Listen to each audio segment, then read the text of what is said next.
চাটার কি নাম দেবো জানি না, তবে চাটা করার সময় প্রথমে চা পাতা চিনি দিয়ে প্রথমে জ্বালিয়ে নিয়েছি, মানে পুড়িয়ে নিয়েছি, বাটিটাও পুড়ে গেছিলো, তার উপরে দুধটা দিয়েছি। আর আরেক দিকে একটা পুরনো মাটির ভাঁড়, যেটা খাওয়া ছিল, ইউজ করা, সেই ভাঁড়টাকে আগুনে পুড়িয়ে নিয়েছি।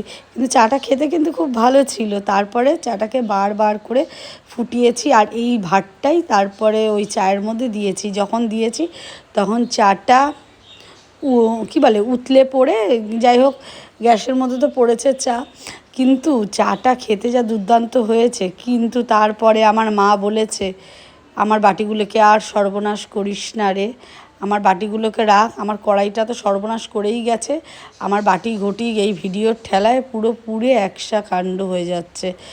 কিন্তু মাকে খাওয়ানো হয়নি, কারণ মা বাইরে ছিল, মা ডায়ালিসিস গেছিলো, আমি আর বাবা খেয়েছিলাম। কিন্তু চাটা খেতে জাস্ট দুর্দান্ত, আমার তো বেশ ভালোই লাগে, আর আমি তো চা খেতে ভালোই বাসি। দেখো ফোটানোর পরে এই অবস্থা হয়েছে। তারপর আস্তে আস্তে তো চাটাকে মানে গ্যাসটাকে অফ করে দিলাম, কিন্তু চাটা দেখো এরপর দারুণ দারুণ হয়েছে। একবার বাড়িতে বানিয়ে দেখো, ভালো লাগবে।